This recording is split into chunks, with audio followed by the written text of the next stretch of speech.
Good afternoon, good morning, good evening. Thank you to all of you for joining us for this important meeting today. My name is Charlotte Hebebrand. I'm the Director of Communications and Public Affairs at IFPRI. And we will be talking today about how to best ensure that innovations can have a positive impact on food systems transformation. And the need for these kinds of innovations for food systems transformation has arguably never been more urgent than what we face today. It's just this week that Bill Gates spoke about the challenge in particular of climate change adaptation. And he wrote that we need better methods and tools to grow food, just like we need to find zero carbon ways to move around and generate electricity. He also referred to the Consultative Group on International Agricultural Research, saying there's no better organization to create the innovations that will help poor farmers adapt to climate change in the years ahead, and spoke of the CG system as a global partnership that helps to make plants and animals more resilient and productive.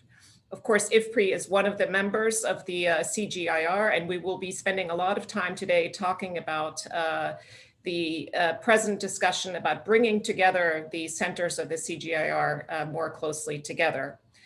It's now my great pleasure to turn to the Director General of IFPRI, Johan Swinnen, who will give us his overview of this very important report that we'll be presenting today. Over to you, Jo. Thanks very much, Charlotte. Good morning, good afternoon, good evening, everybody.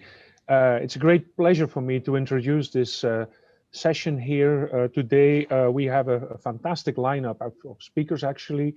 And so I'm going to keep it short because the person best positioned to introduce the report is the lead author of the report, which is Chris Barrett himself.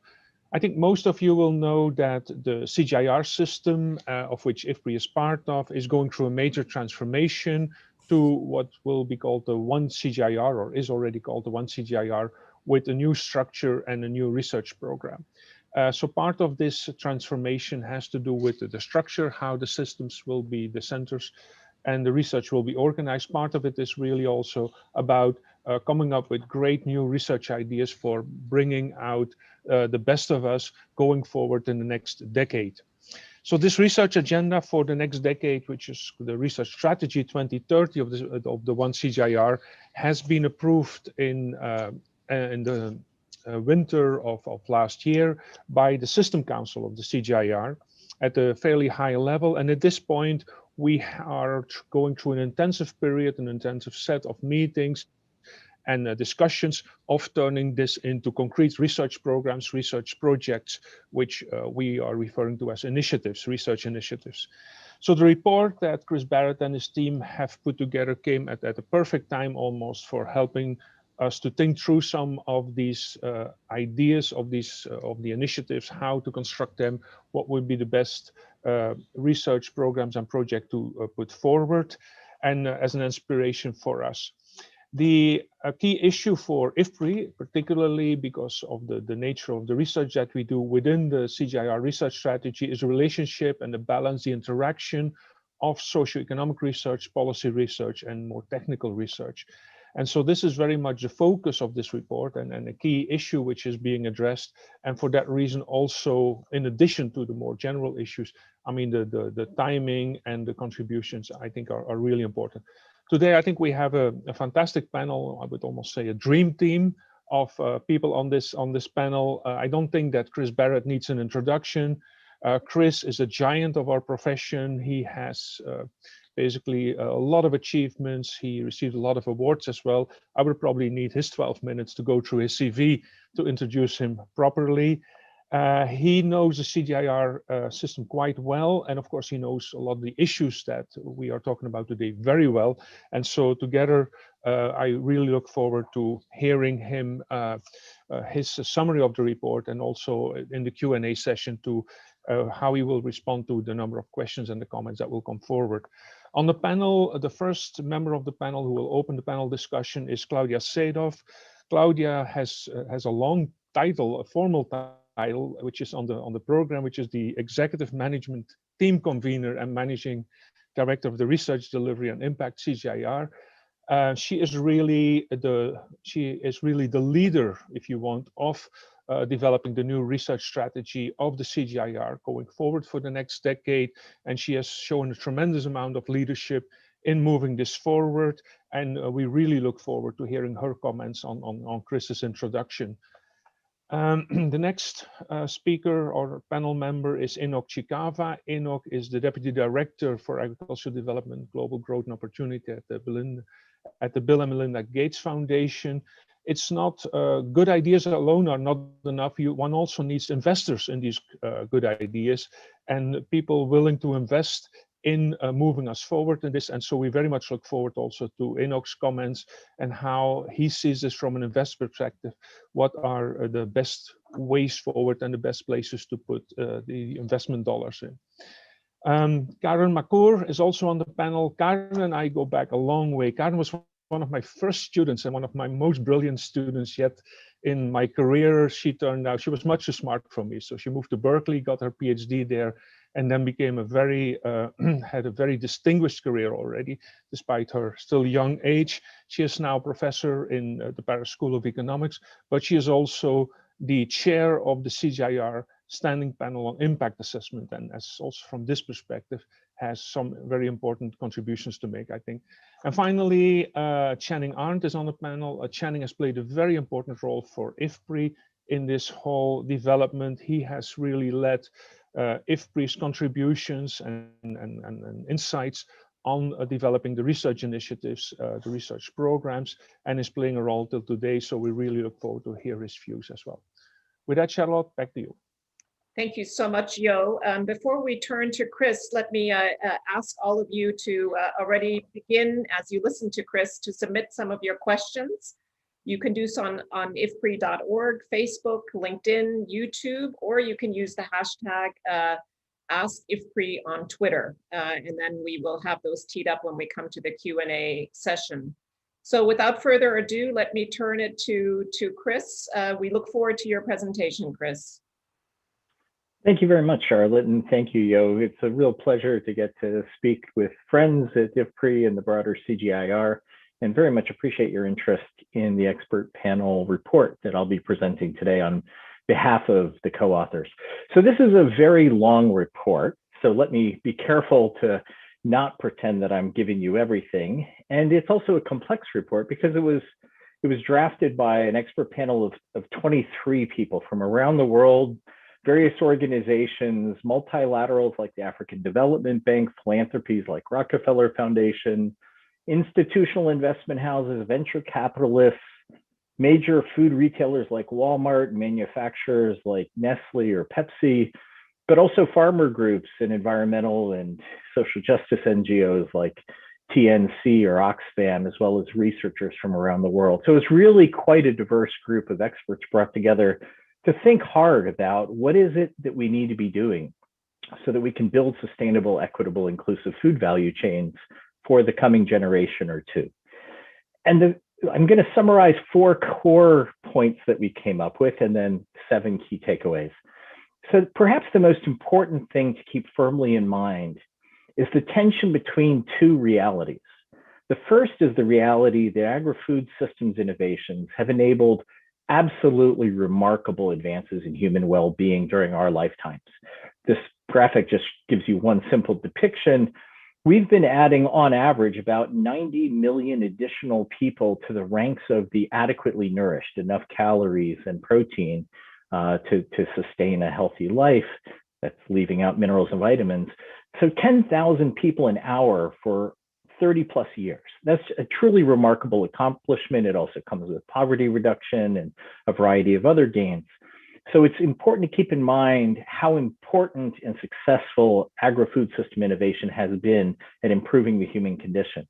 It is equally important to keep firmly in mind that the innovations we have pursued over the past generation or two have had unsustainable adverse spillover effects on the climate, on the broader natural environment, on public health and nutrition manifests, particularly in obesity and overweight, but also in mineral and vitamin deficiencies, and in social justice issues.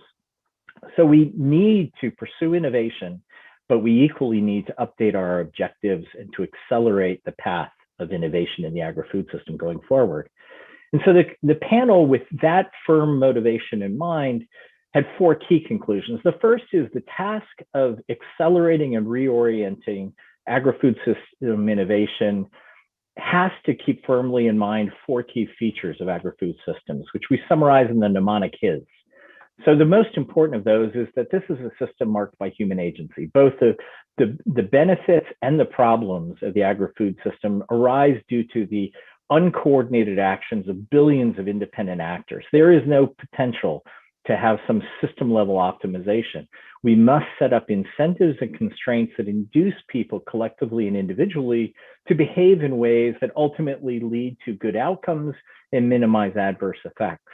Part of the challenge of this is the heterogeneity of agri-food systems around the world, both at local and global scales. There are no one-size-fits-all solutions. The panel was under considerable pressure to try to prioritize innovation A or technology X as being the highest priority. We resisted that urge to emphasize instead more process and principles, precisely because what is going to work effectively in dry lands in East Africa or the Sahel is unlikely to work well in subhuman systems, much less in advanced high-income temperate zones. So we need the flexibility to attend to the heterogeneity that is intrinsic to agri-food systems. Spillover effects are ubiquitous.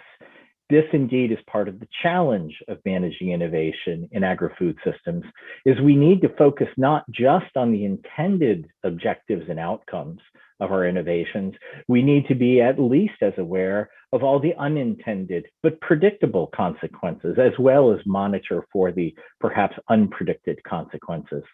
And finally, science-based innovation is ever more important in evolutionary systems. The world is constantly changing. Some of that change is anthropogenic, some of it is not. But regardless of the source of change, change demands that we adapt. And adaptation is most effective when it is well informed by science. And we all know that we face challenges in society today around embracing and accelerating the use of science in public discourse, as well as in commerce and in everyday life. The second key conclusion we came to is that in a system marked by those HIS characteristics, we need to embrace a vision that is hers, that is advancing healthy diets, equitable livelihoods. Health-related consequences of diets are among the most serious causes of disease faced by humankind today. The agri-food system is the single largest employer on the planet. And the inequities, not just in incomes, but in the risks people run with injury, disease, even death, are considerable and can be improved.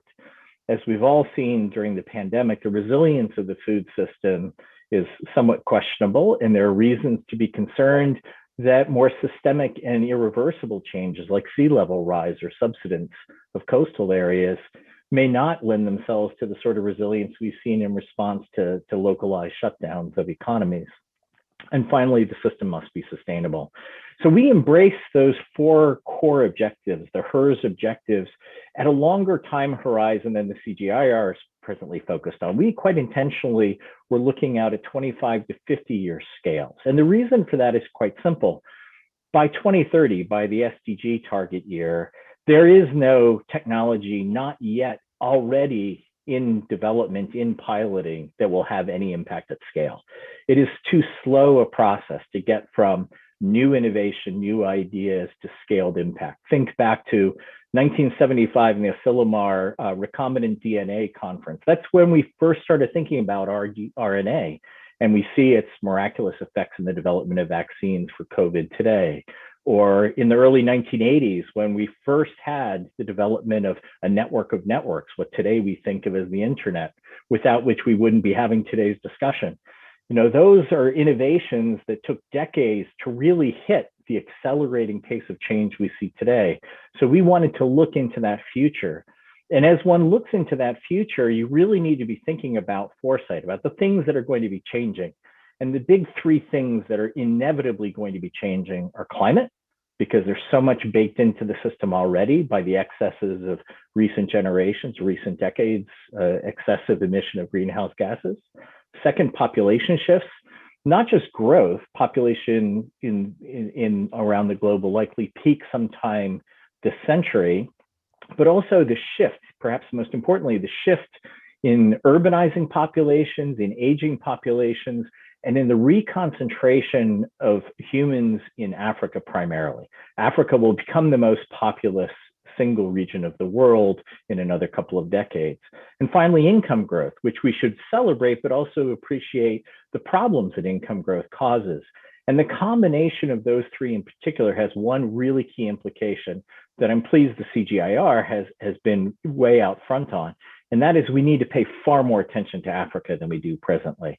Africa will account for more than half of global food demand growth from today to 2100. Between the fact that its population growth is faster, its income growth will be at least as fast, and the income elasticity of demand for food in Africa is higher than in any other region. And Africa is urbanizing faster, which elongates supply chains, and climate change impacts will be quite severe in parts of Africa. So we really need to be focusing on innovation, in particular in and for Africa and African agri-food systems.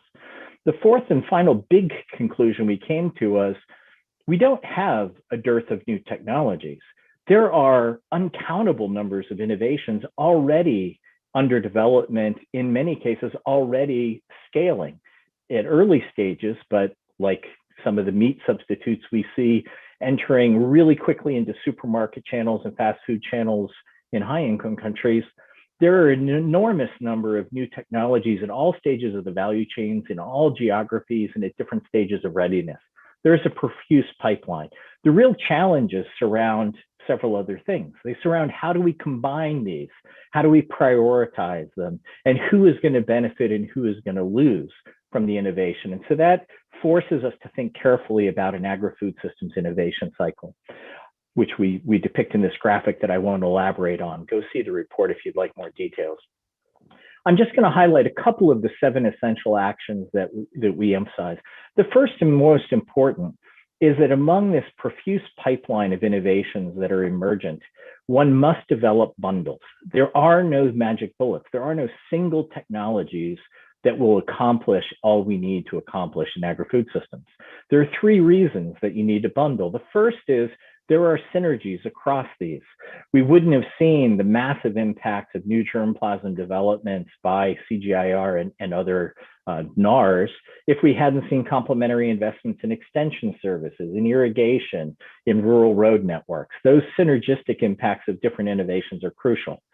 We need to address the political economy problems that arise from spillovers. You know, the transition to farmless production of protein has consequences in rural areas that we must attend to through other innovations that safeguard the vested interests that help them to transition. And third, there are heterogeneous needs like meeting micronutrient deficiency needs. Biofortification is part of a puzzle one needs to put together to attend to that. So we need these bundles of different social as well as technical innovations, policies as well as engineering. The second key essential action is we must reduce the footprint of food production on land and water. We're seeing this happening. It's increasingly acceptable culturally. It's economically feasible. It's technologically feasible. But the process of de-agrarianization, of decoupling food production from the land, much as a century ago, we increasingly decoupled food production from labor through mechanization. This releases tremendous energy into the economy. It opens up new possibilities, but it is also creative destruction. And the political economy of that transition is absolutely crucial to manage. We must reduce the footprint on land and water, and we must manage that transition effectively. This has to be a process of co-creation, requiring key performance measures, agreed penalties for violations of expectations, as well as safety nets to protect those who bear the risk of dramatic change. There are several other essential actions that I'll just skip through quickly, but let me just emphasize one final one, which Yo emphasized earlier, the need to develop novel financing mechanisms. We must stop depending upon pure philanthropy or donations from governments, high-income country governments or multilaterals. We must mobilize private resources. We need hundreds of billions of dollars annually. Interest rates are at historic lows. Investors are looking for new opportunities. this can be done, but we have to pay attention to a different constituency than we have historically emphasized at the table in discussing agri-food system innovations. That involves reconfiguring public support, partly to create the space for private investors, and partly to end extremely wasteful investments by many of our governments. So with that, I thank you. I very much look forward to hearing the thoughts of the distinguished discussants. There's a website that has access to the report and a variety of ancillary publications. Thank you very much for your time and interest in this topic. Thank you very much, Chris, for an excellent overview of this report. And I do encourage everybody, if you haven't yet, to read the report because it is extremely timely. We'll now turn to our discussants. And as Yo said at the beginning, two of them are actually very familiar with this concept of coupling technical innovations with social and policy change, because it has in fact informed also the thinking behind the one CGIAR and the soon to be established science groups. We'll then hear from Enoch Chikava from the Gates Foundation, who will speak from the perspective of an important donor also to the CG system. And then Karen McClure will speak to the important role of impact assessment and present a look at how innovations from the CG system have or have not been taken up in a particular country, namely Ethiopia. So kicking us off is Claudia Sadov. She is the team convener of the One CGIAR Executive Management Team.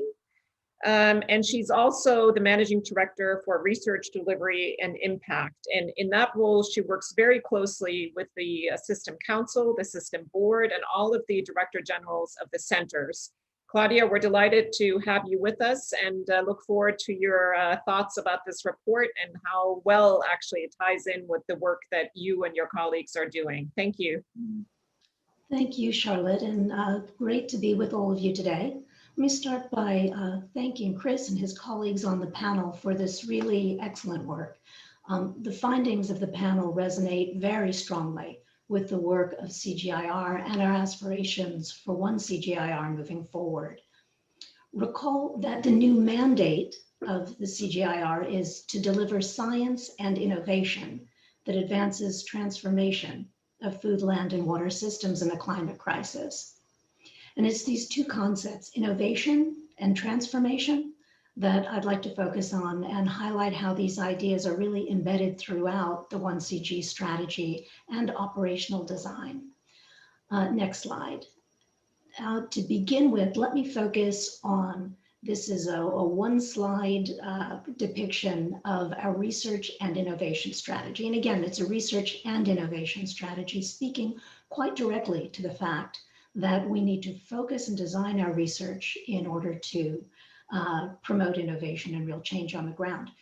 So this diagram, it starts at the top. It'll be difficult for different people to read depending upon what device you're using today, but the top blue area of this diagram shows the 5 impact areas, the transformation that we want to see.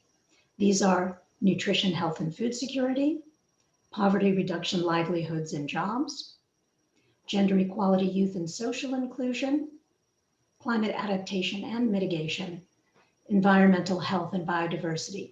And we are committed to seeking all of these impacts in all of the work that we do simultaneously wherever possible. And this very strongly parallels the vision put forward by Chris and his panel for the HERS agri-food systems transformation that simultaneously embraces the multiple objectives of healthy, equitable, resilient, sustainable food systems. So it's a very closely aligned vision of these different dimensions that we need to focus on simultaneously. In the green on this slide, we see that these are the 3 pathways to impact that we recognize in the strategy. And these pathways, again, very much relate to the findings of the panel, that we need to look at capacity, technology and innovation, and also policy. We recognize that these are 3 arguably distinct levers of change, but that they can leverage one another in combination. And sometimes real change can't occur without moving across all 3 pathways at once. In the purple is the space in which we're talking about creating our initiatives. This will be the portfolio that is now under development, as Johan had mentioned, the 2022 to 2024 investment plan that will include both country and regional place-based initiatives, as well as global and thematic initiatives. In the red, still moving down this diagram, we show the way we're going to organize the portfolios in these three action areas: systems transformation, resilient agri-food systems, and genetic innovation. And the first in particular, and it's listed first quite intentionally to focus attention, addresses so many of the 7 points that Chris just shared with us. This action area on sustainable transformation really demonstrates a strong, obviously, systems approach. It seeks to focus on our work to link policies, markets, and governance. It will be looking at power imbalances, gender equality, and systemic risks. It'll examine ecological footprints, planetary boundaries, and trade-offs. And it'll include a dedicated and continuous set of work on foresighting. So these three categories will be the organizing framework, not only for the portfolio, but also for our operational structure. So these will be the science groups that researchers from across the CGIAR will be affiliated with. And this will knit together also the science group, this knitting together of the science groups or the scientists across the CGIAR is really at the heart of the reforms. And it aligns very strongly with what we're talking about here today, because it reflects the need to better integrate or bundle the work we do on the socioeconomic and policy space with the biophysical and technical research that we do across centers in ways to find really truly robust, implementable, and scalable solutions. The orange field shows the differences in the ways we want to work and ways in which we will be working. And this includes, again, several of the priorities raised by Chris in the panel. For example, a greater focus on multiple pathways, greater focus on risk and resilience, and innovative financing as an important space that we need to explore. And finally, the gray, this is all built on partnership. This is the bedrock. This is the partnership that we build with our countries, with NARS, with universities, with implementation agencies, with funding partners, all that is needed to drive and deliver innovation and impact. But let me now turn specifically to innovation bundles and how we're using this construct to really drive our impact. Next slide, please. We're really seeking to build an innovation systems approach to framing CGIAR's role and contribution in the 5 impact areas that I just spoke about.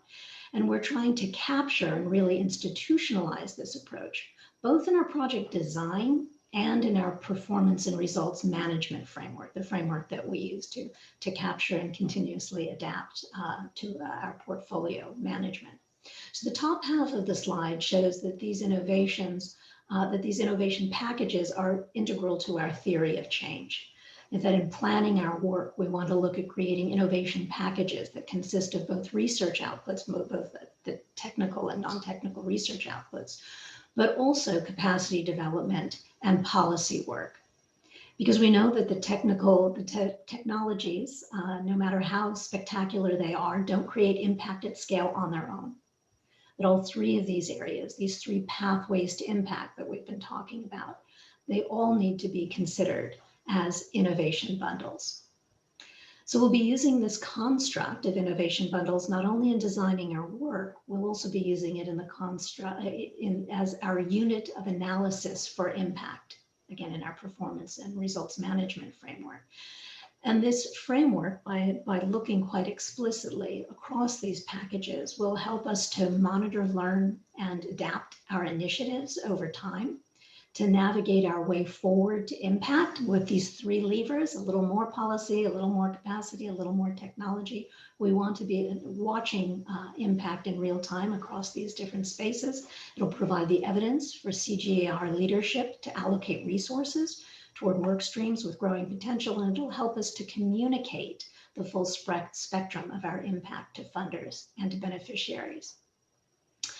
I see that I am running through time, so let me just say that with this, what we believe will be a change in our core concept of how we look at the design and delivery and measurement of impact in our initiatives, we believe that will provide us really with a more modern performance management system, so that we can easily apply these concepts of bundling and derive real value from this multi-pathway approach in time to adaptively manage and to develop first and then adaptively manage our portfolio. So we welcome and will learn from the work that Chris and the Cornell Atkinson's panel has provided for us today. And we look very much forward to working across CGIAR and with our partners to really act on these insights and bring them to life. Thank you, Charlotte. Thank you so much, Claudia, for presenting the structure, the research strategy, and how we will now be moving into the design, the research initiatives. Very, very interesting presentation.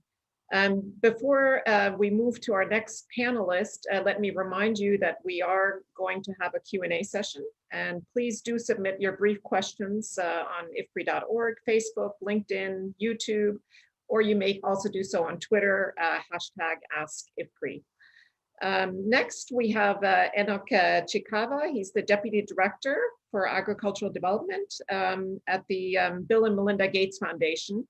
Enoch, you know the CG system very well, and we're really delighted that you can join us today. Thank you very much, Charlotte. It is also a great honor and privilege for me to be participating today, and also to congratulate Chris and his panel of experts for an excellent job.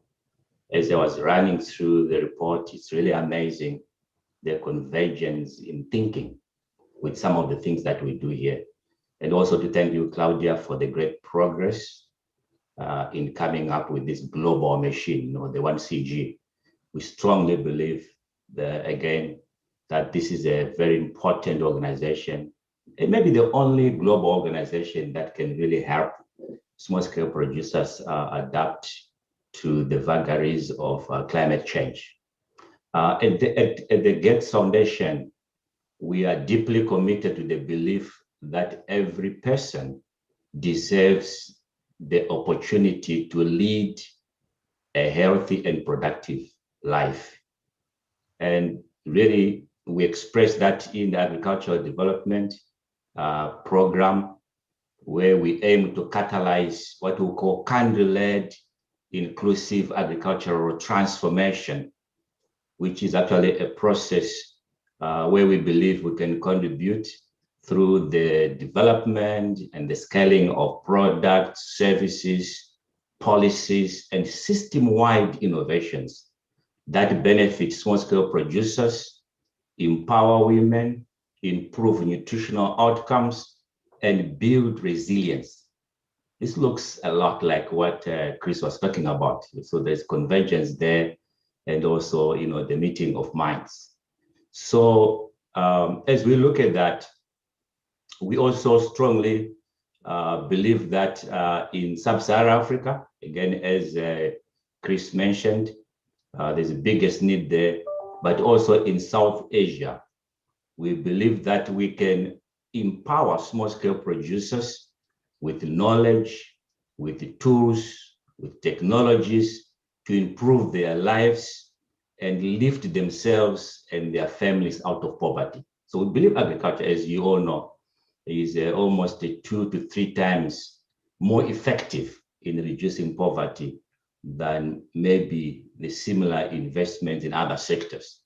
And here, this is resonating with me personally, as someone who grew up on a smallholder farm in a family of 10, only working on 2 hectares of land. And I know smallholder agriculture, when you have technologies available, you can actually lift many people out of poverty. That's why we are so much passionate about doing this work. But we also believe that our competitive advantage in this space is to accelerate innovation, maybe in 3 areas. Technological innovation, again, very much our main partner there being the 1CG. So we are very excited that the 1CG is becoming this global machine, which will become more efficient and then to be delivering an avalanche of these innovations that are climate resilient. So we focus a lot on technological innovation. Roughly, we spend about almost 60% of our budget in accelerating innovation in crops and livestock. And then the second area is on institutional innovation. This is where we focus a lot on the policies, on the regulations, on the markets, because these are very, very important. Technical solutions must be combined with appropriate policies and enabling regulatory environment and infrastructure, so that farmers can participate into well-functioning markets. But also realizing that this has to be country-led. We can't be more interested in reducing poverty than the government themselves. So our main role there is to really help governments make more informed decisions using data and evidence. And that's why we partner a lot with IFPRI. We are working again, providing modeling work.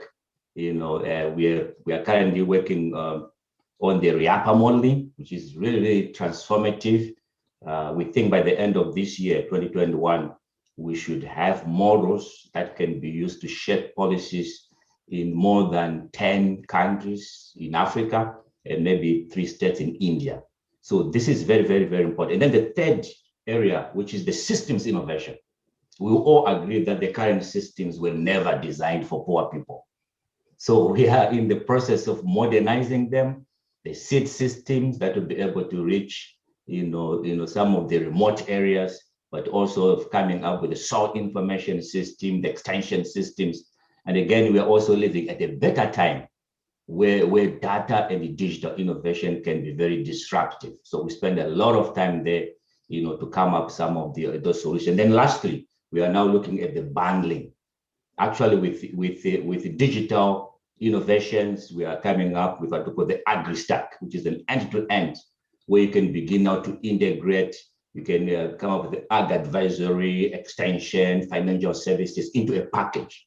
Because again, as you serve, smallholder farmers, you want to be efficient as you do so, and you also need to be reducing some of the transaction costs. So really very, very excited. And I know we can say a lot. Maybe the other thing that we do very, very well is also to really monitor progress and learn from it. Because I'm sure you all know that, you can't learn and not change. And you can't change and not grow. So really what Chris is presenting here is really providing us with new ways of looking at how to accelerate innovation, and then making sure that it is also adopted as well. So really a great pleasure for us, to partner with you all. Thank you very much. Fantastic. Thank you very much, Enoch, and thank you for the Gates Foundation for all that you do on the health side, as well as, of course, on the agricultural development side. It's just terrific, and it's wonderful to have the foundation also be so actively involved in this transition to 1CGIR. Our next distinguished panelist is Karen McClure. She's a chaired professor at the Paris School of Economics. She's also a senior researcher with the French National Research Institute for Agriculture, Food and Environment. And most importantly here in this context, she is the chair of CGIR Standing Panel on Impact Assessment. Thank you very much for joining us, Karen. We look forward to your remarks. Thank you, Charlotte. It is great to see everybody. Thanks for inviting me to this panel, which gave me an opportunity to reread the expert report and continue to learn from it. What I'm going to do is I'm going to zoom in a little bit on some specifics, partly by focusing on impact assessment. So what does the report and the focus on socio-technological innovations mean for how we think of impact assessment in the 1CGR? And then I'm going to zoom in even further and talk about one specific country and some evidence that speaks to this. Next slide. So first, in terms of this impact question, so how do we measure impact of agricultural research and development, the core business of the CGR? With this idea, when we move to innovation bundles for agriculture and food system transformation. So it's already been mentioned, there is lots of historical evidence on yield-enhancing innovations playing an important role, not just in reducing poverty and affecting many other outcomes, including not always in a positive direction. The question is, are those answers still relevant today? And I think the answer coming from what Chris presented in the report is no. Kind of, there is different innovations that are needed to respond to challenges of today's times. Indeed, it's innovation bundles that may be needed. Now, the trade-offs that come from introducing innovations in real world and at scale are real, and the need to at the same time understand impacts in multiple domains, as Claudia has emphasized, arguably increase the need for rigorous causal evidence. Kind of once it's hard enough even to know the impact on one domain. Once we think of impacts on multiple domains, some of them may be positive and some of them may be negative. We really want to make sure we're getting this right. Thinking about bundles also means new questions. Because how do we scale innovation bundles as opposed to individual innovations? SPIA is doing a set of studies where we're kind of testing how to, whether adapting scaling mechanism to the specific characteristic of innovation makes a big difference. But then how do you do that when we're talking about bundles? Kind of a whole new set of questions. In a recent study that we did with some colleagues, in Uganda, we looked at an ICRAF's farmer trainer to trainer cascade model, where their idea was, and that's what the paper shows, is that providing a menu of options, so that's just another way of talking about a bundle of innovations, rather than training on individual technologies, actually may be one way to go, because that way different farmers can pick and choose what works for them. And this also relates back to what Chris was saying, and something that SPIA has emphasized before, this idea of focusing on principles, broad principles, rather than individual practices may get us further down the line. So there is a need for causal evidence. There is also new challenges with these multitudes of outcomes and of interest, for new challenges on the metrics and on the measurement side, and innovations needed there. And then last but not least, if we want to have impact at scale, these innovations need to reach lots of smallholder farmers. Otherwise, it's going to be hard to get impact. And so that's what the next slide and the rest of the presentation is going to focus on. So next slide, where I want to share a few of the findings from I'm going to zoom in further and share findings from a country report in Ethiopia, where we systematically and factually document the reach of CGR across its different domains, so crop, livestock, and natural resource management. We did that in Ethiopia because that's a country where all the CGR centers are, almost all of them are active. The research programs have been active in collaboration with many of the important partners of the system. We took a stock take of the last 2 decades of research of the CGR and its national partners, which led to identifying 52 different innovations and 26 policy influences. And then we worked in partnership with the Statistical Institute and the World Bank to build novel data protocols, so novel metrics, novel measurements into the National Representative Ethiopia Socioeconomic Survey to get data that is both representative and at scale, and that provides objective and independent measures of the reach of those innovations. Next slide. So this graph basically shows one of the main takeaways. So these are the 18 innovations that the researchers believe to have scaled. So on the y-axis, you have the number of rural households adopting each of those innovations. And the striking picture is that this is a very skewed distributions. Many innovations are not being used by many farmers, but some innovations are reaching multiple millions of farmers. And interestingly enough, the top 3 is across the 3 different domains. So it's natural resource management, 1 crop, and 1 livestock innovation. Next slide. And so the more general lesson there is that while relatively few innovations, if you look at them one at a time, reach large number of households, when you look at the portfolio, we see actually widespread adoption of recent agricultural innovations. And so that kind of arguably underlies the kind of one CGR reasoning. We also see that many of these innovations are not disproportionately more likely to be adopted by what we often think of it. So it's not necessarily true, at least not in Ethiopia, that it is the larger, richer, more educated, and more connected farmers that use all the innovations. Indeed, Chris talked about heterogeneity at a more macro level. When we look at the micro level, we also see a very large heterogeneity. Different innovations are being used by different types of farmers. It also means that some innovations are not reaching the farmers that we were aiming to reach for. And so that then speaks for reevaluating theories of change, kind of understanding the who, the where, and the when of diffusion, can understand how scaling efforts were working, but also why the ones that did worked. And then, going back to one of the other messages from the bundles, in the Ethiopia report actually shows that the top three that I mentioned, that I showed to you, in each of those cases, there is a very plausible story of synergies between the biophysical and the policy research that informed subsequent policies to get to scale. And so that then opens up the discussion on thinking through the bottlenecks for the remaining innovations or for the bundles and seeing which ones are too constraining and which complementary policies need to be in place. Thank you. Thank you very much, Karen. That is a very interesting report on Ethiopia, which clearly fits extremely well with this discussion. Last but not least, we now turn to Channing Arndt, who is the Division Director at IFPRI for Environment and Production Technology. Channing, as Yo mentioned, has been very intimately involved with thinking about the how to implement the research and innovation agenda, and is now working on the design teams for new research initiatives. Today, he will speak in particular on the importance of foresight, which Chris mentioned as a really vital ingredient when we think through planning for these innovation bundles. So over to you, Channing. Thank you, Charlotte. And thank you, Chris, and everybody for the ability to talk on this panel. So as Charlotte mentioned, I'm going to talk about foresight in general and foresight in one CGIAR. Please, next slide.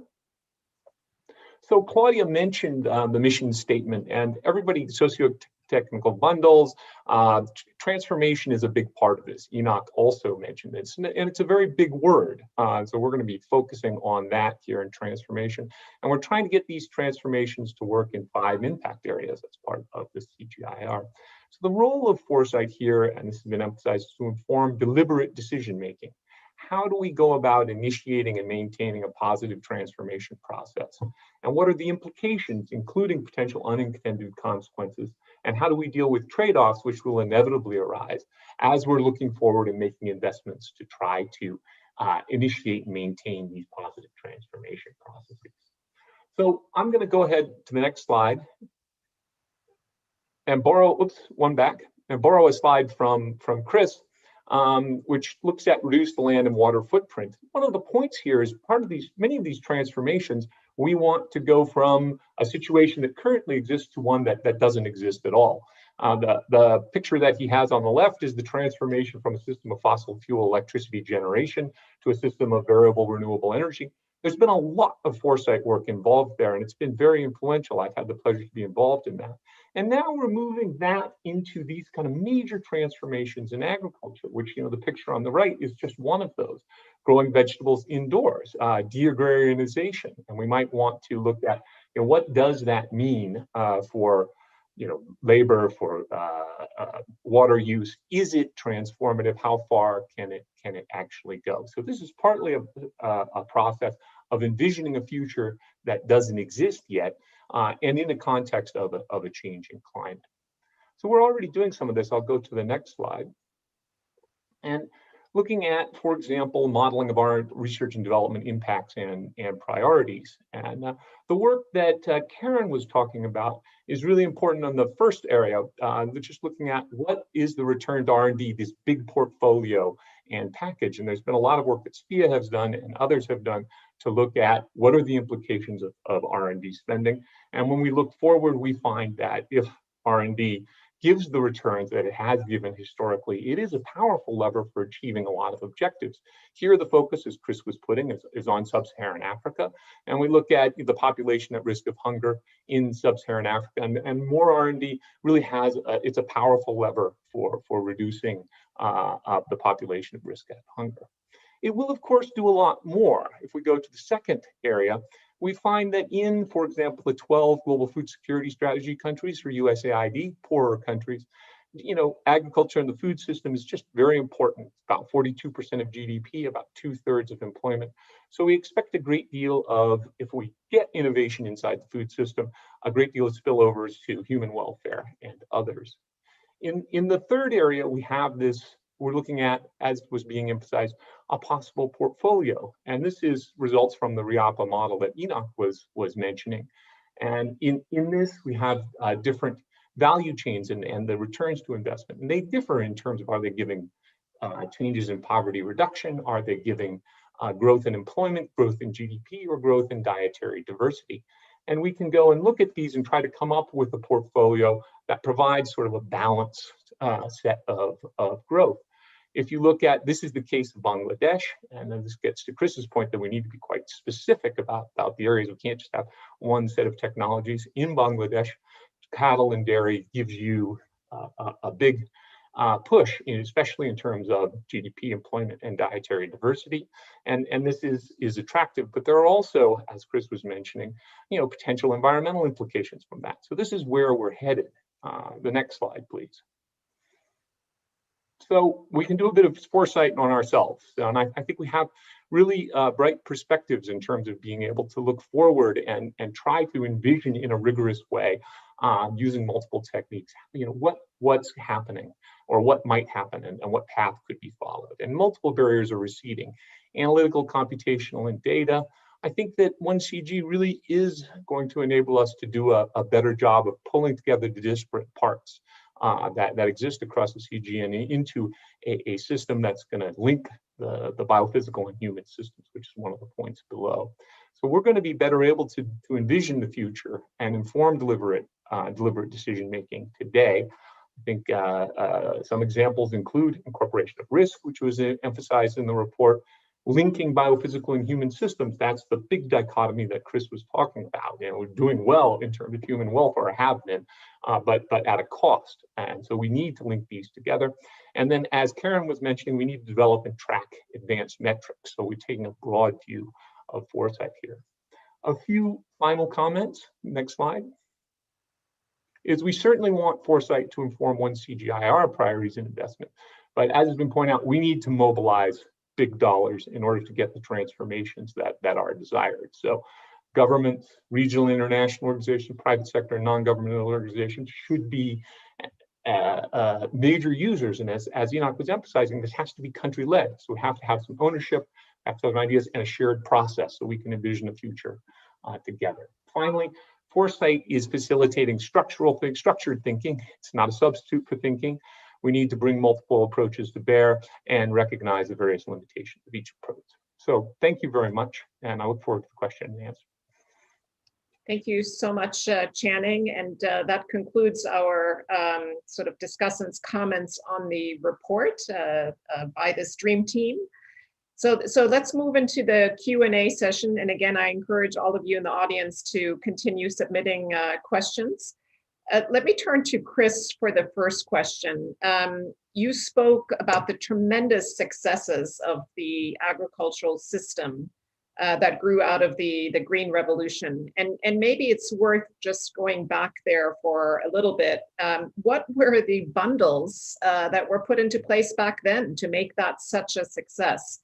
Because really, if you think about all the different players back then, from the foundations to the researchers to the governments, everybody, there seemed to be a consensus on what was required to transform food systems back then. Of course, maybe their foresight wasn't good enough because they didn't yet understand fully the unintended consequences.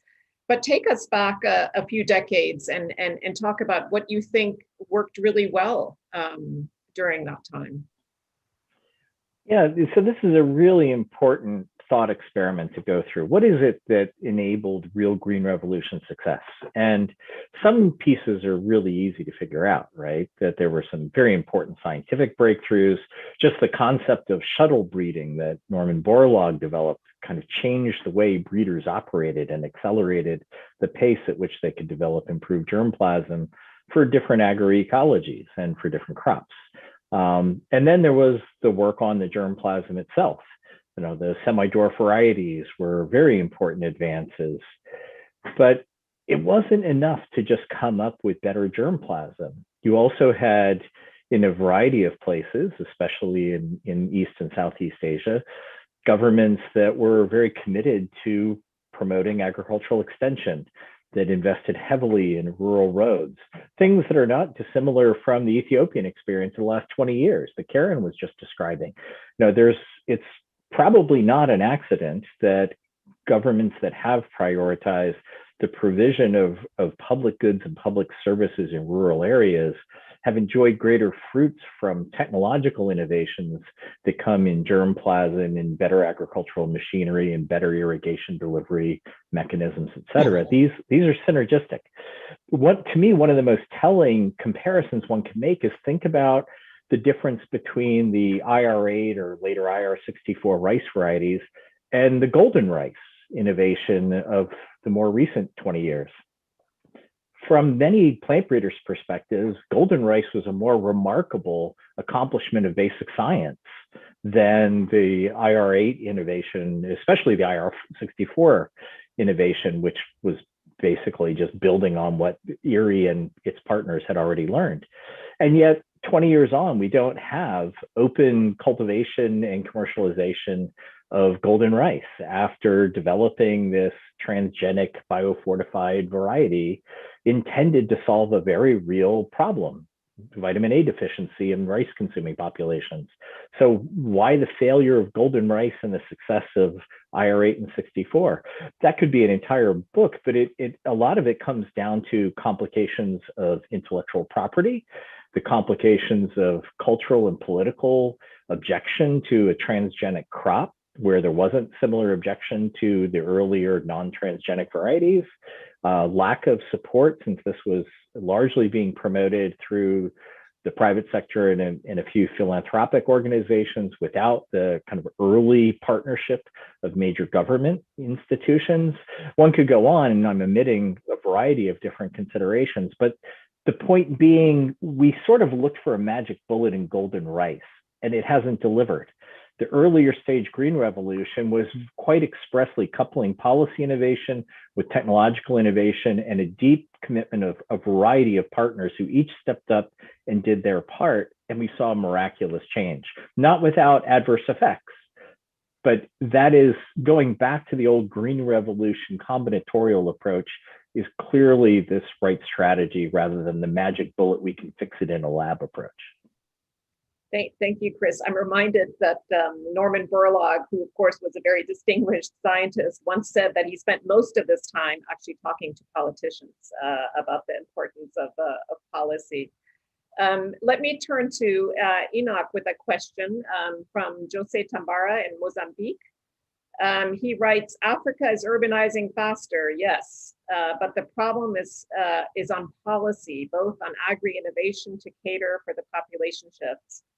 Is the CGIAR looking at cooperating with political players to create enabling environments for global policy sustainability? I think a very important question, and unfortunately we don't have policymakers on this panel, but maybe Enoch, you would like to speak to that question.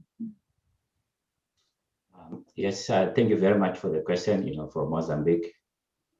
If you look at the Africa Union, they have an amazing blueprint on inclusive agricultural transformation called CADEP. In that CADEP framework, it speaks very, very clearly in terms of what Africa must do, including aligning their policies, making agriculture central to the development agenda of the continent. Because in any case, you look at 55 countries in Africa, the bulk of those are actual agrarian. So agriculture is not just for food security, which is another problem. It is the solution to most of the challenges the continent is facing today. Agriculture can address nutritional issues, it can address employment issues, it can power industrialization. So it is when you begin to look at agriculture as an investment area rather than a drain on the fiscus, when then you begin to have the government driving the agenda. And there's a lot in there. That's why, again, part of the solution is to try and provide with the tools. You know that every African country has its own blueprint, national blueprint. We call it the National Agricultural Investment Plan. But often, a lot of these plans is just like a laundry list of things. And of course, it is not adequately funded. So part of the work we are doing through the RIAPA modeling is to really provide some insights in terms of how the government can prioritize the policies, because the resources are always limiting. So under conditions of resource constraints, you need to be able to prioritize. Where do I put my dollars and so on? And also, you know, within the CADEP, you know, there's agreement there within the whole continent to increase the budgets towards agriculture to about 10%. And as you know, just a few countries, I don't know, maybe 4 countries. So I mean, there are a lot of these stresses, and I think we are starting to make progress. As Ethiopia is making progress, Rwanda is making progress, Ghana is making progress. We think we are going to have a critical mass of countries which can become exemplars. That's why, again, we do a lot of work there with AGRA on the continent, which again, we believe there's going to be a connection between what the CG does at the global level, regional level, but also AGRA helping, especially on the policy formulation. 2 things. Every government should be capable of really putting agriculture at the center. So we call that state capability. And that requires tools. So working with various partners, I mentioned RIAPA already, but they're also working with MAFAP and FAO and so on to provide these tools. The second one, it is about state capacity. You know, if you're capable, you know what you want to do, the next thing you need to institutionalize the implementation. And there's a lot of, again, tools and examples there. You know, the ATA, which was created in Ethiopia, which is also bringing all the intersectorial coordination, agriculture at the center, but it's not the only ministry. Minister of Finance has to understand that agriculture is important, industry and commerce, trade. So it is now when you begin to institutionalize that the implementation capacity. Again, there are tools there. We are working with various partners. So again, yes, policy is the main issue. That's why it has to be country-led. If the government is not leading it, they become the elephant in the room, you know, impeding progress. But I'm confident things are happening, and we're going to be seeing a couple of countries really, you know, making progress. Thank you very much, Enoch. I have a question from an anonymous questioner, and I think let's direct this one towards Claudia Channing. The private sector today is a major research force globally. Is there evidence that their innovations are better at addressing multiple social objectives than in the past? A fascinating question, and maybe we can add to that. How does the CGIAR plan to collaborate with the private sector in this new research and innovation agenda? And again, it's a pity we don't have the private sector with us on this panel, but certainly Chris had them on his panel. But let's have Claudia Channing maybe speak to the important role of the private sector. Shall I start then, Charlotte? Thank you. This is a fascinating question. The role of the private sector, I think, really is evolving, and it's an extraordinary opportunity for collaboration with the CGIAR to understand whether the private sector is more effective than it used to be in these impact areas. I think we are seeing a real shift in the private sector, not complete, of course, but a real shift toward values-based engagements in many spaces. We see this rise of impact investing. We see this, rise of ESG prioritization. We see consumer bases in many countries being quite active in challenging the private sector to aspire to some of the same goals that we've talked about here today for the CG and for agriculture more broadly. So it's really interesting, I think, to see the way in which the landscape is changing in terms of our own aspirations for what we ask of the agriculture sector and food systems more broadly, and what is being asked of the private sector and their accountability. So if we are in a situation where increasingly our sort of interests are aligned, and if we are for our purposes, more interested in working with the private sector precisely because of the discussion we've had here today, this idea that you need the operating environment, you need the policy environment, you need the engagement of partners to really leverage, to really scale. We do need to reach out and work more mindfully and more actively with the private sector moving forward in the CG. So this idea, for example, that Chris brought up and that is embedded in the research and innovation strategy as well, of innovative financing. Is there a way to work more with the private sector, with social entrepreneurs, with impact investors, with in the climate space, in the poverty space, in the gender space? All of these issues are really offering us tremendous opportunity. So in terms of the way that we intend to implement it, it's captured already in the research and innovation strategy, this need for partnerships. You remember that sort of gray bedrock of the research strategy in addition. The first step really is as we begin to design these initiatives. And these initiatives will carry with them a theory of change. We'll have theories of change at the initiative level, the action area level, and for the CG as a whole. And as we iterate those theories of change and try to understand what the CG contributes and what we need partnerships to achieve, I expect and I hope that we will be investigating private sector partnerships in those spaces as well. So maybe I'll turn to Channing, who is more deeply embedded in the development of these initiatives at this point. But again, this is a space where we're trying to bring much an updated view of both our aspirations and the functioning of the private sector, the tremendous entrepreneurialism that we're seeing in Africa and elsewhere, the digital tools that we can have to or create, or platforms that we can create that private sector can then use and leverage and scale. These are all really exciting opportunities for us. Thanks, Charlotte. Thanks, Charlotte. I'll pick up. I don't think actually that was answered extremely well.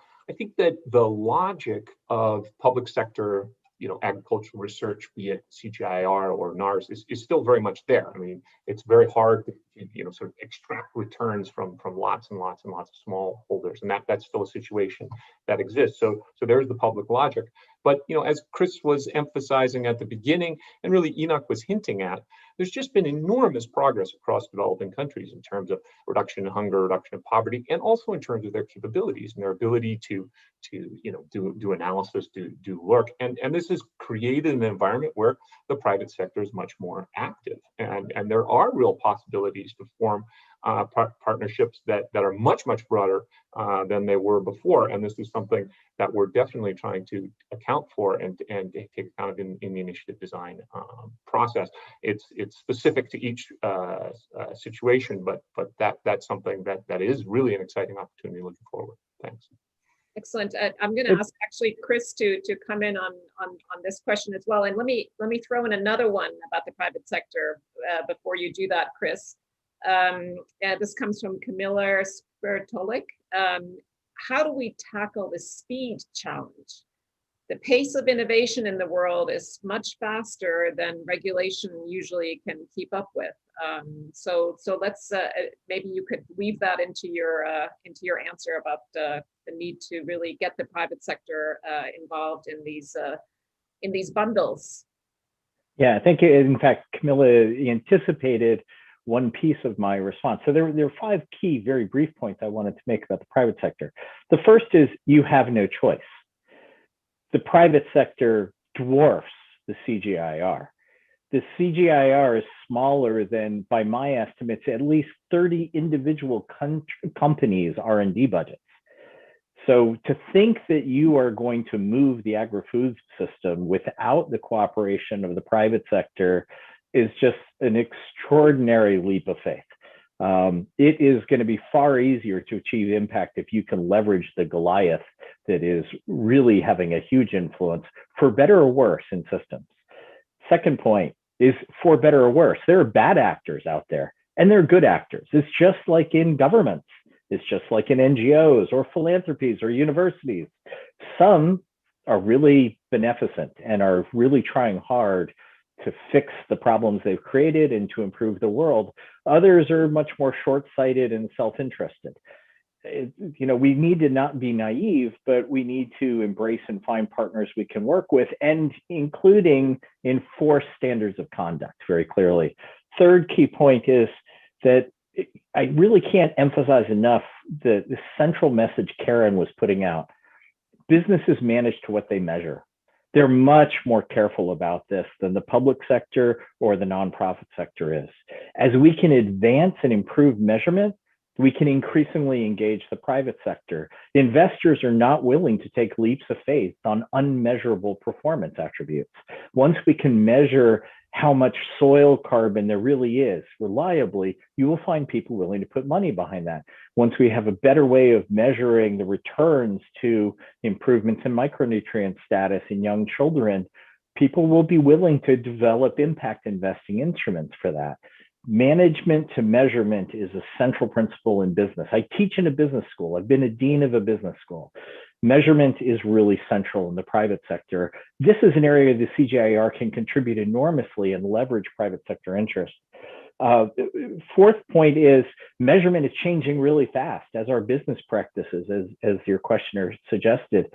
Frankly, in the last 15 years, I think anybody who believes the public sector can keep pace with the private sector hasn't been paying very much attention. So we are increasingly finding the private sector is getting out ahead of the public sector. Yo has written quite a bit on private standards in agri-food systems, really upping the bar. That when public sector standards bind, you've largely got an underperforming private sector. As the private sector steps up, the standards rise in many dimensions, for good and for bad. But the pace of change is fast. And finally, the pace of change is only going to accelerate. I teach in a business school. Today's business school students are radically different than the business school students of 20 years ago. They want to do more than make money. They want to make meaning. They really aspire to transform the world, and in doing so, to take care of themselves and their families. But they are looking for bundled outputs. They're looking for multiple objectives to be realized at once, and they're preparing themselves for that. So we have an opportunity to induce a generation of aspiring business leaders to embrace a sector that historically was relegated more to the nonprofit and public sector. And I think it's an opportunity that could realize tremendous gains for NARS and the CGIAR if we find a good way to embrace and engage effectively the private sector. Thank you, Chris. Great points. Let me turn to Karen. We have another anonymous questioner. The question is whether in the graph that you showed with the innovations that reached more numbers of households in Ethiopia, presumably those innovations had such success because they were taken up in a more bundle-like approach. Could you maybe elaborate, or maybe even give us a couple of examples from those innovations that really had a very significant numerical impact? Thank you. So I quickly hinted at some of that. So there is no causal evidence on exactly why these are the most successful ones, but we certainly have hypotheses. And so in the three cases, one can very easily document that the scale up of those innovations went together with important policy innovations that were informed by policy research, including by policy research of the CGIAR. And so that kind of, that speaks to the socio-technical bundles, I think, in line with what Chris talked about. It was, of course, an important part of the story. This is, Chris hinted at this, is kind of, it's Ethiopia. It's Enoch hinted at this too. It's a country where the government has invested a lot, and where there's been a lot of things happening at the same time over the last 20 years. To the extent that for instance, there's been a lot of investment in extension, whether those kind of were promoting bundles of innovations as such, I wouldn't go as far as saying that. I think it's at a higher level in this case, and I think that's kind of the next step where to take that kind of, can bundles be promoted at the same time or not? Thank you very much, Karen. Here's a question for perhaps several of you on the panel. I suggest we start with Chris. So this question comes from Kebebe Ergano, writing, I believe political economy will pose the single most important challenge to CGIAR and development partners in implementing initiatives.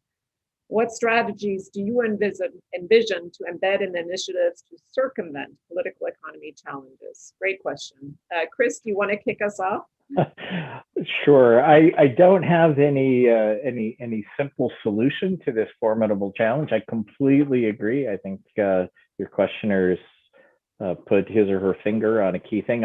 One of the slides I fast forwarded through and didn't discuss was the central point of the report is the need to deconcentrate power. Political economy is about power.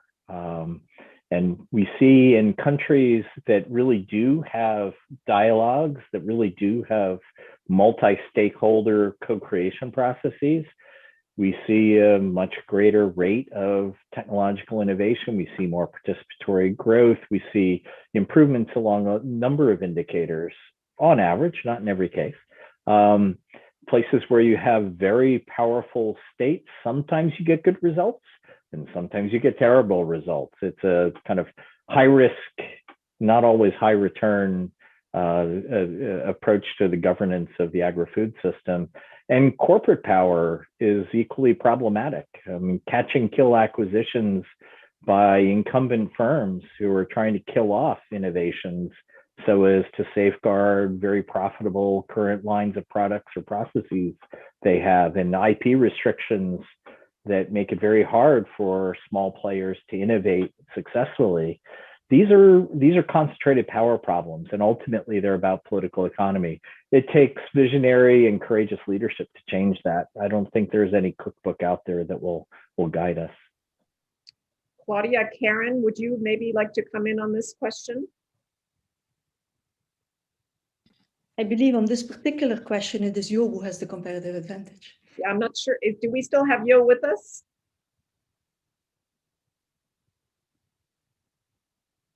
Yeah, I'm here. So sorry, I didn't see you. Here's our guru on political economy. Well, I wrote a book for Chris once on Chris' demand on political economy. So it's yes, I think obviously, I mean, this is crucial. I mean, for nothing else, I mean, Chris gave the perfect example, I think, on the golden rice and the comparison with the Green Revolution. I mean, that's pure political economy story. It's really the regulatory issues there which made the difference, I think, in a broader sense, of course. Okay, and so it's also something which we are. I've been thinking about it and actually I took several notes on it to see how that would fit in the future One CGIAR research agenda, and how we could make that central. But I think identifying trade-offs is crucial going forward. I mean, a lot of the discussion right now on food systems transformation, okay, where we have the United Nations Food Systems Summit coming up. It's all, I mean, many people are identifying key areas where we need to do better, etc.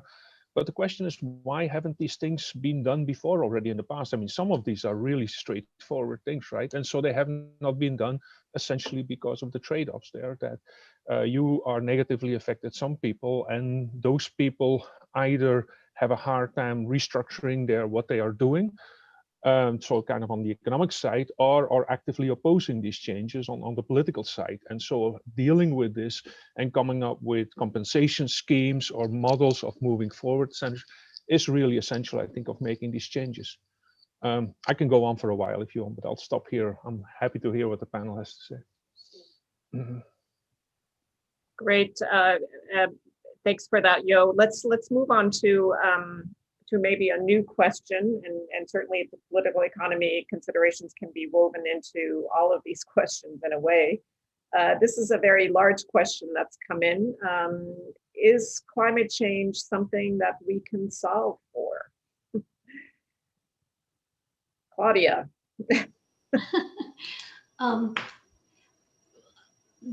This is sort of right. This is one of the most fundamental questions that we're talking about these days. And I think the issue for the CG is to make very clear that while we may not be able to solve for climate change cannot be addressed without a transformation of the food system. And I think one of our primary goals in the coming years must be to position food system transformation at the heart of responses to climate change in the adaptation side, and at the heart of responses to climate change on the mitigation side as well. We've all seen in the last couple of months this article in Science magazine, the journal Science, saying that even if all fossil fuel use were stopped immediately, we still couldn't reach the Paris targets without transformation of the food system, because the food system is such a contributor to the climate challenge. This confirms, I think, the wonderful mnemonic that Johan uses, which is that there are 3 F's to solve the climate crisis. There's fuel, there's food, and then there are footnotes. We need to change the energy mix, we need to change the food systems, and then everything else can help. Footnotes. We can't solve climate without food. Food can't single-handedly solve the climate crisis, but it is so deeply central. And what's particularly important for our mandate is not only that food systems need to be such a central part of the solution, but those that are most harmed are our stakeholders, are the small-scale farmers.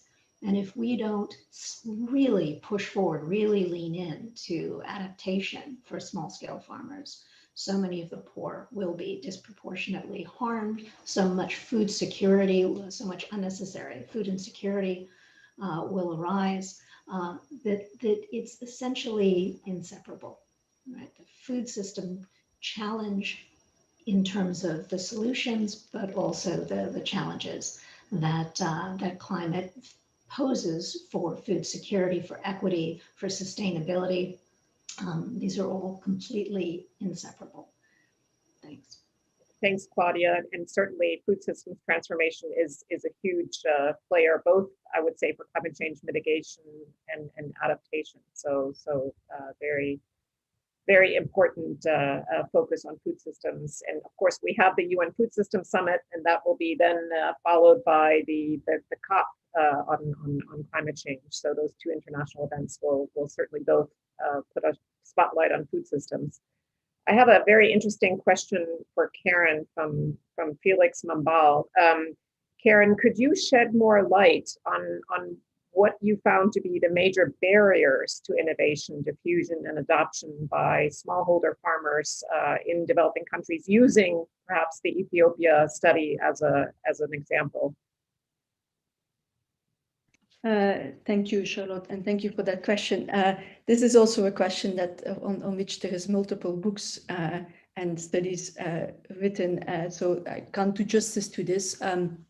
In the Ethiopia study, because we are documenting reach, we in a certain way, it's purposely designed to highlight potential barriers for other people to go and do further research on. But I do want to link this back to the previous question, because I think one of the barriers to adoption increasingly is that farmers are making decisions about adoption in a context that is of climate change and of the uncertainties that brings, and kind of as much as one can design innovations, and I think that's been the lesson of a lot of the kind of farm level natural resource management research that has happened in the past. A lot of that requires relatively complex innovations and combined innovations, that require for the farmers to make many adjustments at the same time and learning. And that's where, that the scientific solution may be perfect, but it may, take a lot of different steps for the farmers to adopt this. And in a world of uncertainty and increasing uncertainty, including changing weather patterns and increased possibility of shocks, that becomes that becomes a bigger ask for those farmers. And so hence the need to put, again, complementary policies in place to make that learning possible, to probably subsidize on the short term to allow them a period of learning to then take that forward, to take those risks away, at least on the short term, to make that possible. Thank you, Karen. Let's have one last quick question for Chris. Well, I'm sure you could expand on it further, but let's make it a quick one. This comes from Julia Compton, who's with the COSI Commission for Sustainable Agriculture. Could you expand on the co-creation of innovation bundles and propose key performance measures for different actors? How can we best keep track of whether these bundles are being shepherded through in the right way? Great and hard question, Julia, thanks. So by key performance measures, what we mean in particular is in a given system, try to convene stakeholders who have a shared interest in improvements in a system and get them to each define what are the key metrics, what are the key outcomes they want to see. So this has a lot to do with trade-offs that has been brought up before. It has much to do with the fact that we're in multi-objective systems. Let me give you a very quick example. So I've been involved for quite a few years in work in the drylands of East Africa, most of that work in collaboration with IFPRI, as it happens, where over a period of years in trying to grapple with how can these pastoralist populations better cope with what seem to be more frequent and severe drought incidents. And in discussions with communities and with a variety of stakeholders, the government, some NGOs, private sector partners in the area, one thing that became evident over time was that one possibility was creating a financial product, index-based livestock insurance, IFPRI. And as we developed the IFPRI product and piloted and evaluated it in collaboration with IFPRI and a number of partners, part of this was figuring out what are the metrics that different stakeholders care about. The insurance companies and reinsurers care about profits. They want to know, are they making money on the product? Is this crowding in other financial services that they provide that make the money, et cetera? Communities want to know, are herds being stabilized? Are households not skipping meals or not engaged in distress sale of livestock in response to droughts? Range managers want to know, well, what's happening to the grasses? Are we seeing overstocking as a result? Are we seeing some destocking as a result because people have been engaged in precautionary overstocking as a way of managing catastrophic loss due to droughts? So participatory development of an idea founded in research resulted in a product that's now scaled in Kenya into the Kenya Livestock Insurance Program that has a bunch of different metrics associated with it that comes from that co-creation process. It comes from engaging communities, business partners, NGOs, resource managers, each looking at slightly different outcomes they care about and thinking hard about which of these can we measure well and track, and what do we see happening in response. So coming back again to sort of the SPIA mandate of how can we actually track these changes.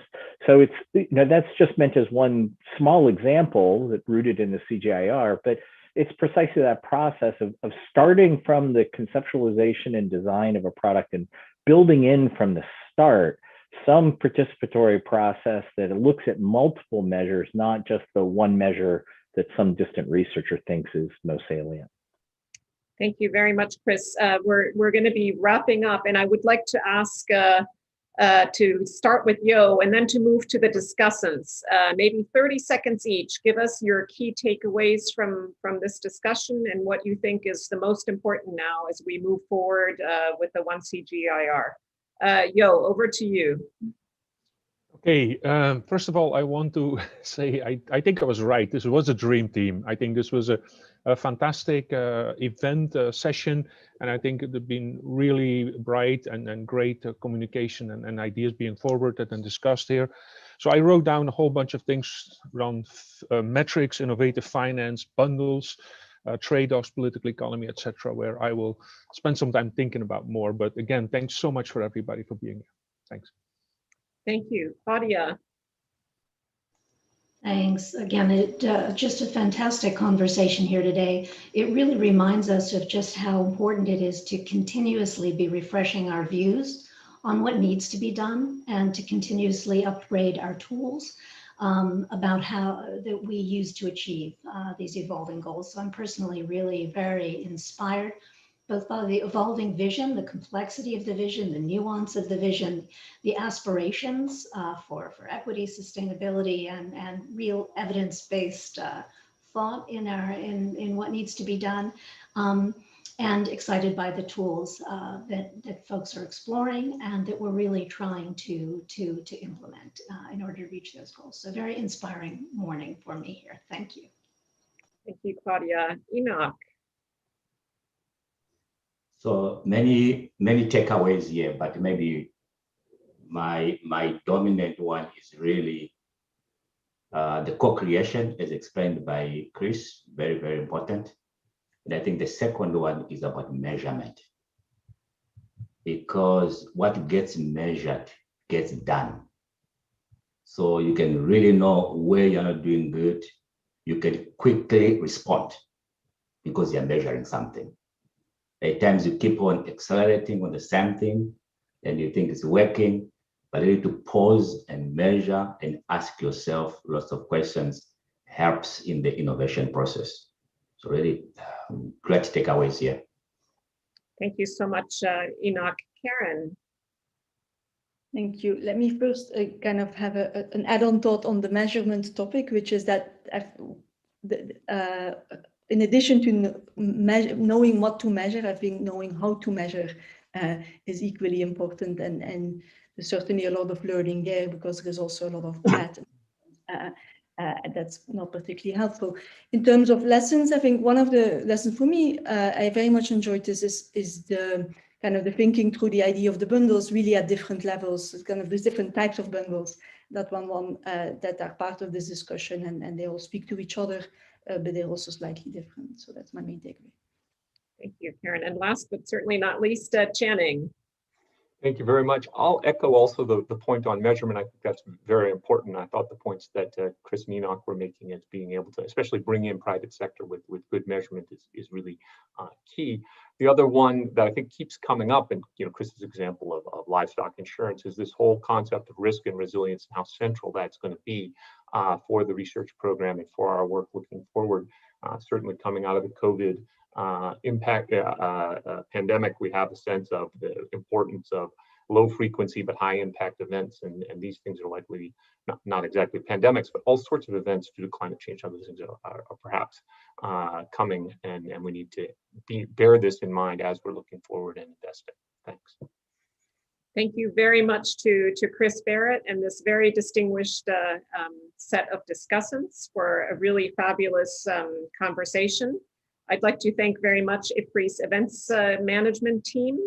And let me also remind you that our next seminar is already on March 23rd, 9:30 time EST, and we'll be looking at resilient livelihoods, food security, and nutrition for all, confronting the gendered impacts of COVID-19.